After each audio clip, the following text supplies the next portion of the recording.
Patrick Sébastien pour Sébastien pour le Carnaval des ambitieuses éditions XO. Bon, c'est vrai que vous avez rencontré tellement de personnalités, des hommes politiques, mais pas que, des souvenirs, que vous égrenez tout ça dans un livre.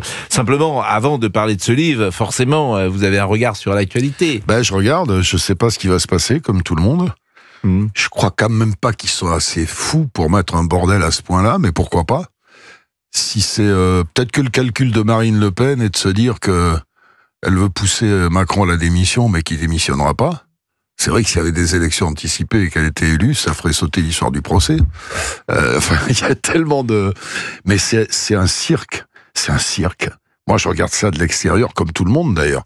Déjà, la mauvaise conduite et l'exemplarité de ces gens-là. L'Assemblée nationale, le mercredi, c'est terrible, quoi. Je pense à mes gamins. Moi, je suis un vieux con. Moi, j'ai été éduqué. Pour moi, un député, c'était un mec sur l'épaule duquel on tapait pas. C'était respectable. Là, aujourd'hui, j'en ai croisé quelques-uns, c'est quand je fais mes spectacles. Il y en a un qui arrivait un jour dans mon hôtel pour parler avec moi, je crois que c'était le mec qui m'apportait les cafés, quoi. Débraillé. Et la société change, on peut dire que la société change, elle est moins guindée. Je comprends qu'on change, mais les valeurs de base, les valeurs de bonne société pour qu'on vive ensemble correctement, c'est-à-dire le respect de l'autre, ce qu'on essaie d'apprendre à nos enfants pour qu'ils s'en sortent bien, c'est terrible parce qu'on parle beaucoup de l'éducation, que les parents sont responsables des dérives des enfants, mais à la limite, les parents, c'est presque les moins responsables aujourd'hui. C'est les réseaux sociaux, c'est l'exemplarité, c'est les films, c'est les séries, Moi, je suis pas tout à fait d'accord avec vous. Je pense que les parents ont un rôle à jouer. Bien sûr qu'on a un parent. Le problème, c'est que parfois, les parents ne sont pas présents, mais je m'aperçois quand même que là où la mère est présente dans les familles et où le père est là, ça peut être quand même... ça peut respecter certaines règles. Moi, de travail, d'engagement. Là, en ce moment, moi, j'ai une vie, si tu veux, je suis séparé avec ma femme depuis... on a une séparation, mais plus qu'exemplaire. On était encore hier soir ensemble. Elle a quel âge, votre fille? Notre fille a 17 ans, on a priorisé... Elle est bien élevée. Elle est très bien élevée. Ce que je lui apprends, moi, c'est ces valeurs-là. Je lui apprends à respecter l'autre. Sa mère a été sur elle, si j'ose dire, pour le travail, exigeant, et on l'est toujours, etc. Au-delà de notre séparation, on s'applique à être exemplaire, on s'entend, on s'engueule pas, on travaille ensemble. C'est des valeurs que moi, ma mère m'a appris quand j'étais gamin. Moi, j'ai grandi à la campagne, on n'avait pas de sous, on n'avait que dalle, mais on a grandi avec des valeurs de partage, de respect mutuel. Et il y a Liliane qui est là. Liliane, elle habite la Haute-Garonne, et évidemment, quand on parle de Liliane, quand on pense à Liliane, immédiatement, on a envie de lui dire, Liliane, fais les valises. C'est ça le problème. Et comme Liliane, comme ça fait je ne sais combien de temps, j'imagine que tout le monde vous dit ça, chère Liliane, je ne vais pas le dire moi-même. Quel âge vous avez, Liliane ? Bonjour tous, je suis très contente d'enfin de vous entendre, de vous parler. J'ai 85 ans. 85 ans, donc vous êtes... Mais elle a une voix de jeune fille. Totalement ce que vient de dire Patrick. Je suis même agréablement surprise de l'entendre parler comme ça. Je suis outrée de ce qui se passe actuellement à l'Assemblée nationale. Quel exemple pour nos petits-enfants. Et puis en plus, Marine Le Pen m'a terriblement déçue. J'ai toujours voté à droite parce que papa votait à gauche pour l'embêter, avec mes sœurs. Et Marine Le Pen, il y a quelque temps, m'a séduite. J'ai dit, maintenant je vais changer, je vais voter pour eux parce que j'en ai marre. Moi, mon village, maintenant, vous allez dire que je suis raciste. Je suis pas raciste du tout, mais dans mon village, il y a plus de Maghrébins que de Français, donc je suis un petit peu inquiète parce qu'ils sont pas gentils, ne nous aiment pas. C'est ça le problème. Et donc, c'est toujours délicat pour le modérateur. Pardonnez-moi, Liliane, c'est toujours délicat pour le modérateur que je suis parce que je sais qu'il ne faudrait pas interpréter les paroles que vous venez de dire. Ce n'est qu'un témoignage, bien sûr. Et puis, ce que vous dites peut choquer. C'est terrible ce que tu dis. Tu dis, je suis un modérateur. Parce qu'on ne peut plus dire la vérité sans que quelqu'un vienne dire, il faut que je modère. Mais non, parce que les personnes dont elle parle, c'est sans doute des Français. C'est des Français d'origine maghrébine, sans doute. C'est d'abord des Français. C'est pour ça que tout est un peu compliqué. En même temps, je fais ce travail-là et puis je vous laisse effectivement... 94 € de retraite par mois. On avait dit qu'il n'y avait pas de retraite à moins de 1 200 €. La preuve que c'est faux. J'ai 213 € de retraite complémentaire. Ça me fait 1 007 par mois. Bon, alors Marine Le Pen, ça ressemble à rien ce qu'elle a dit. Se mettre avec FI avec ce que a voté FI. Vous avez vu ce qu'ils ont dit. Hein, vous avez vu, je vais pas vous répéter ce qu'ils ont dit. Marine Le Pen se mettre avec FI, mais c'est une honte. Voilà. Bon. Alors je me remets à droite vraiment tranquille, hein, parce que vraiment je suis outré. Et puis alors le comportement des individus. Bardella, qu'est-ce qu'il veut? Eh ben quand Marine Le Pen va être au trou, eh ben il va prendre sa place et c'est ce qu'il attend. Ils se bouffent tous le nez entre eux et comme dit Patrick en plus, ils ont plus de tenue maintenant. On les voit débrailler. Vous avez vu Coquerel, non, toute l'équipe, là. Mais franchement, où est-ce qu'on va? Et pour nos enfants, nos petits-enfants, moi je suis affolée, hein. Je suis affolée. Une question, parce que votre retraite, effectivement, 1 000 € par mois, c'est très faible. Mais vous avez d'autres revenus que celui-là? Ah ben j'ai mon mari, heureusement, depuis 59 ans. On fera 60 ans de mariage l'année prochaine. Donc lui a une retraite plus conséquente? Oui, il travaillait 60 heures par semaine. Bon, et il est en pleine forme, le mari? Je faisais 48 heures et je suis pas morte par le travail. J'adorais mon travail et j'étais déçue d'être à la retraite. Il est en pleine forme, le mari, ou il est un peu fatigué? Il est en forme, mis à part qu'il a un gros problème de prothèse ratée, donc il marche avec beaucoup de souffrance, mais il n'arrête pas. Vous voyez, il fait les courses là pour que je puisse parler européen. Il fait ses courses tranquille. Et vous êtes marié depuis combien de temps? 59 ans. 60 ans l'année prochaine. Donc c'était il paraît qu'on est des zombies. Donc c'était en 1963 ou 64 que vous êtes marié? Non, 65.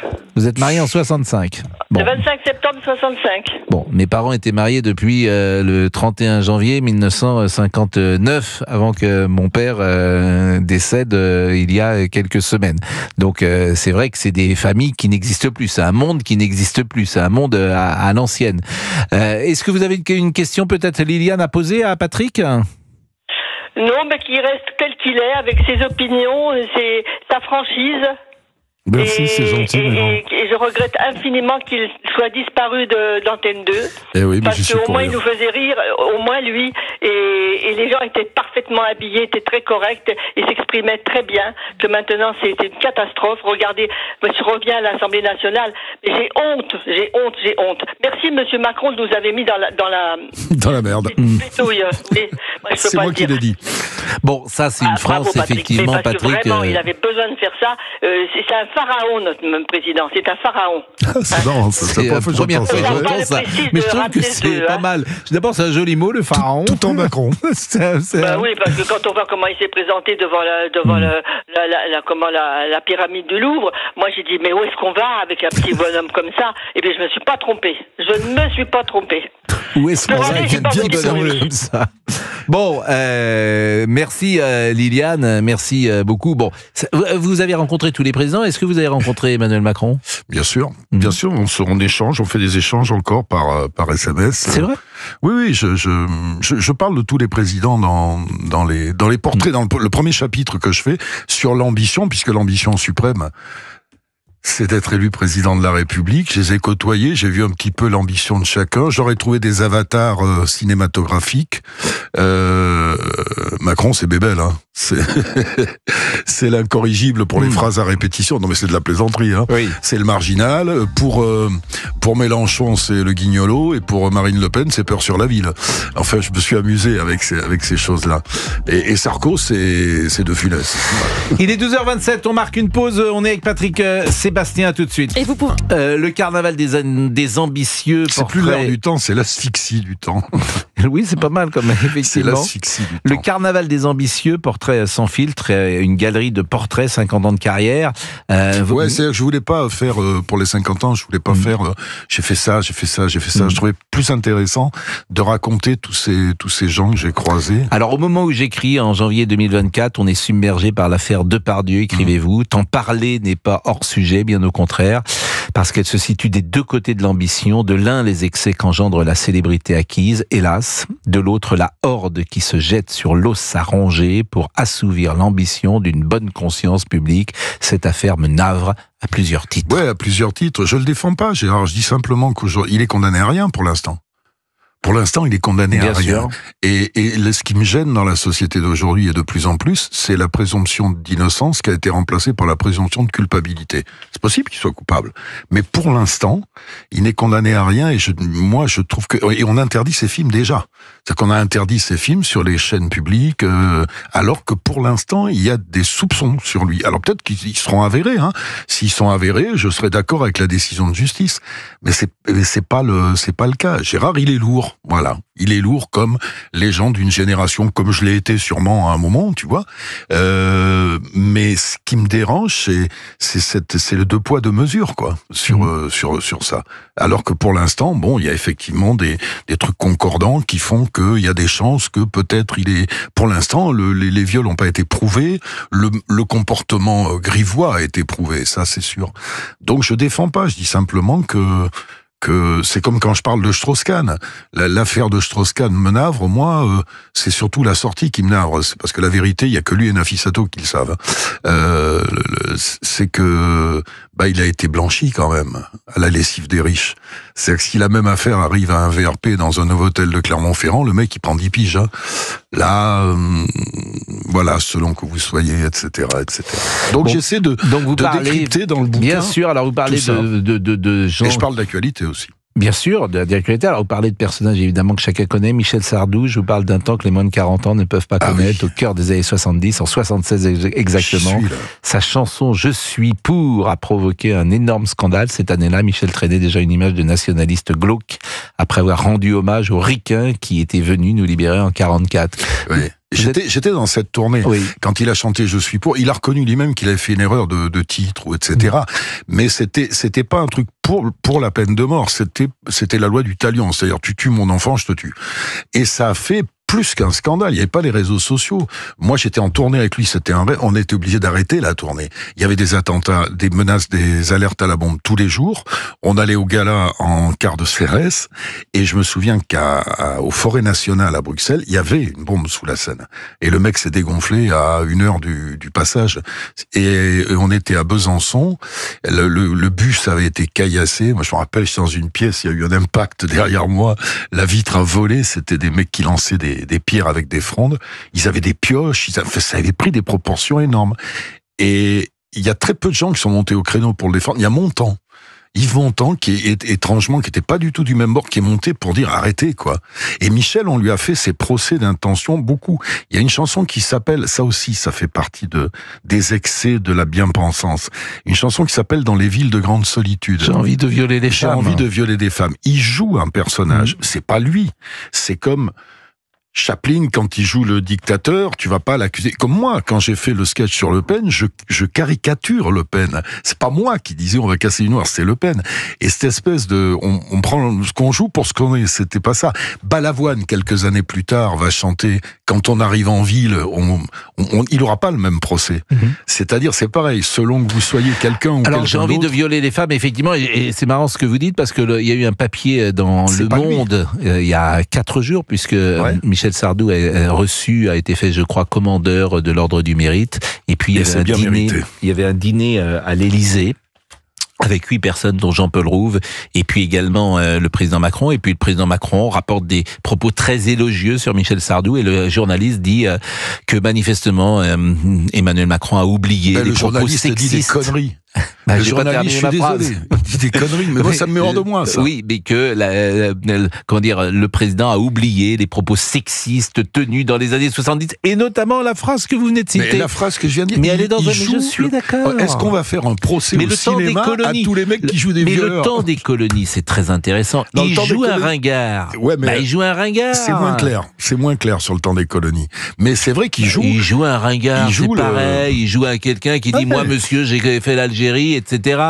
Donc, moi je trouve ça idiot. Mais bon. Mais je trouve ça. Alors Alain Delon, parce que vous avez quand même rencontré Sardou, Delon. Toi aussi, tu étais très ami avec Alain. Enfin, tu le connaissais bien. Voilà, je dirais pas que je suis ami. Il nous a dit la même phrase. il nous a dit à tous les deux la même phrase, parce que je crois qu'il te l'a dit à toi aussi. Moi, il avait accepté de faire les 20 ans du cabaret à Monaco, et on parlait de nos enfants, justement, et de l'éducation de nos enfants, et comme je connais bien Anthony aussi, et je lui ai sorti la phrase qui était une classique, c'est-à-dire, c'est pas facile d'être le fils d'Alain Delon, et il m'a répondu, c'est pas facile d'être le père du fils d'Alain Delon, qui est une phrase magnifique. Est-ce que c'est, par exemple, est-ce que c'est facile d'être la fille de Patrick Sébastien? Vous avez une fille aujourd'hui qui a 17 ans. C'est compliqué. J'ai l'impression que vous êtes très proche d'elle en plus. Très très proche d'elle, parce qu'en plus c'est une petite qui est adoptée, que j'ai adoptée à Tahiti, que j'étais obligé à un moment de changer d'école parce qu'on l'avait traitée de sale noire. C'est quand même des gros connards.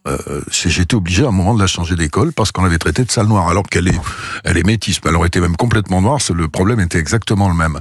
Non, j'ai beaucoup de... Tu sais, j'aime beaucoup tous mes enfants, et avec le truc en plus que j'en ai perdu un et que donc c'est très difficile pour les autres. Moi, je suis terrorisé dès que mon enfant se met à courir au bord d'une piscine. Je suis mort de peur.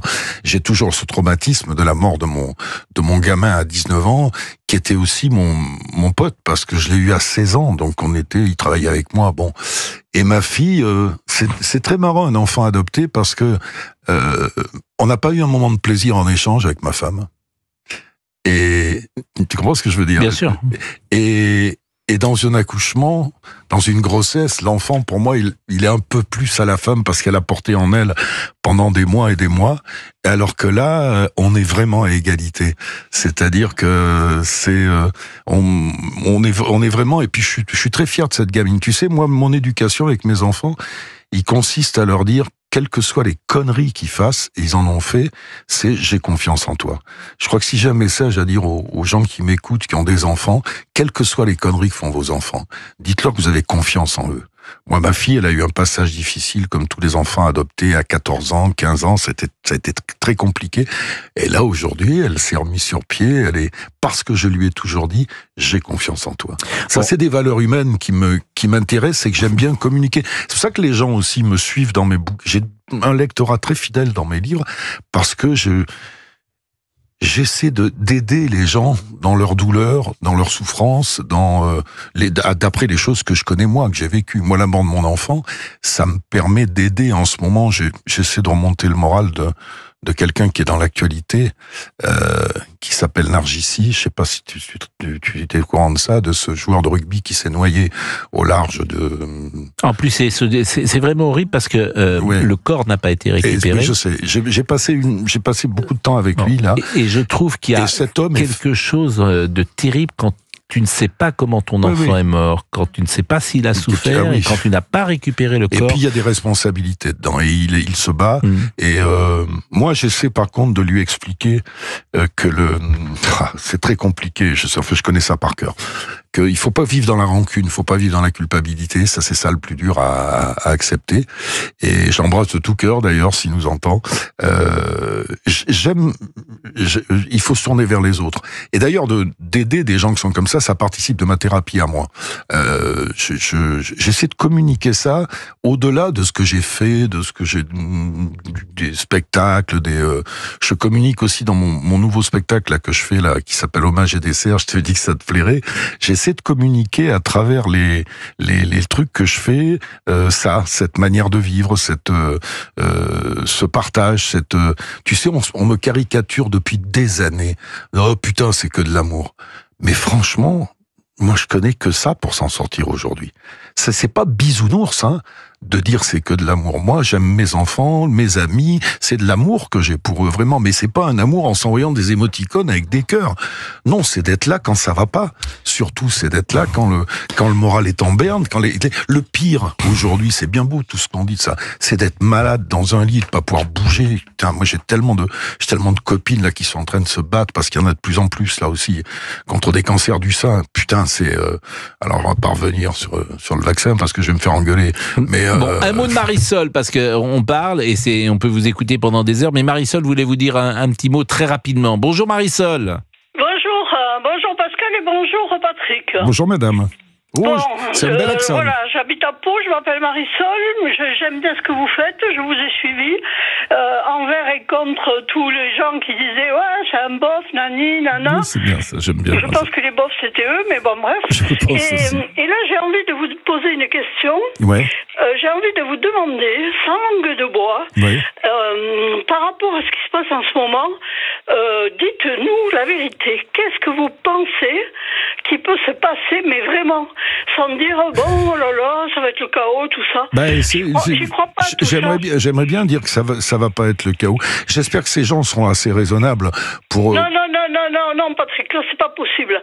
Moi, je dis qu'ils essayent de nous foutre la trouille, mais ça sera pas plus le chaos qu'avec tout ce qu'on a maintenant. Mais la trouille, c'est pas vrai, la trouille, c'est l'arme des politiques, c'est l'arme des commerçants. La trouille, on vous fout la peur surtout. Regarde ta télé, regarde les pubs à la télé. Toutes les pubs, c'est ne grossissez pas. Vous avez peur de ça, il va vous arriver ça. Moi, j'ai 5 petits enfants, donc j'essaye de voir plus loin. C'est avec la peur qu'on tient les gens. Tu sais, on va dire que je suis complotiste, mais je le dis dans mon spectacle sur scène. Le soir dans ton canapé, je le fais dire par Gainsbourg. Le soir dans ton canapé, on te fait voir les guerres du bout du monde, on te fait voir des catastrophes, on te fait voir des téléfilms où il y a des petites filles qui se font violer. Alors toi, dans ton canapé, tu te dis mais finalement, je suis pas si mal que ça. Je vais quand même pas descendre dans la rue réclamer ce qu'on me doit. Je sais, oui. Alors qu'il faudrait descendre réclamer ce qu'on nous doit. Concernant les migrants là qui sont dans la rue, je sais ce que tu en penses parce que j'étais entendu dans une émission dire ils vont pas les enlever parce que Macron avait dit avec moi il y aura plus personne dans les rues, plus personne mourra de faim. Le problème c'est que comme tu as dit, s'il n'y a pas ceux-là, mais oui, c'est ceux qui sont au-dessus. Attends, tu vas écouter ça. Qui vont se révolter. C'était les tranches de sandwich. C'était que s'il n'y a pas les très très très pauvres, ceux qui sont juste au-dessus et qui sont beaucoup plus nombreux vont commencer à se plaindre. Bon, merci Marisol. Comme il reste 1 minute, je voulais simplement poser une dernière question à Patrick, parce que c'est une réflexion aussi sur ce métier d'être star. Il y a une très jolie chanson d'ailleurs de Lamar. Serge. Voilà, justement, je suis pile dedans, on en a parlé avec Serge. C'est choisir la phare. Bon, vous êtes seul aujourd'hui, par exemple? Je suis seul, mais qu'est-ce que je suis bien? Enfin, je suis seul, je suis très entouré d'amis. Non, mais vous n'êtes plus amoureux? Ah ben amoureux, ça m'a passé ça. Je suis amoureux ça parce que j'ai pas envie d'être amoureux aujourd'hui. Mais vous n'avez pas une compagne? Vous n'avez pas de compagne? Vous dormez tout seul dans votre lit? Je dors tout seul dans mon lit et de temps en temps j'ai des amis qui passent, voilà, que j'aime énormément, que je mets vraiment, et qui sont essentiels pour moi. Et vous pensez que c'est fini? Est-ce que vous pensez qu'un jour vous allez retomber amoureux? Je suis amoureux de toutes celles dont j'ai été amoureux. On n'oublie jamais celle dont on a été amoureux, on le vit autrement. Est-ce que vous pensez que c'est possible? Non. Sérieusement, vous pensez que c'est... Mais on peut jurer de rien. Oui. Pourquoi, tu veux te marier avec moi, Pascal? Non. Non, juste pour revenir... Non, je déconne. Pour revenir sur la chanson de Serge, il a une phrase... Elle est géniale, cette chanson. Moi, j'adore Lamar. On l'a chantée ensemble tous les deux. Il faut choisir entre Passy et les boulevards. Moi, j'avais le choix entre la respectabilité et la popularité. Vous connaissez cette chanson? Parce que alors il connaît la jeune génération. À force de se coucher tard, voilà ce que c'est qu'être star. Être toujours de bonne humeur, quel que soit le moment et l'heure, et même si tu as le cafard. Tes faiblesses et puis tes excès, ça fera partie de ton succès, ça se nourrit de tout la gloire. Tu seras comme un animal, ébloui sur ton piédestal, comme un lapin pris dans un phare. Voilà ce que c'est qu'être star. C'est beau, hein? Et Lamar, nous on a une passion pour Lamar. Mais moi c'est mon ami, mon Serge. 12h48, le débrief, à tout de suite. À tout de suite avec Pascal Prost sur Europe 1.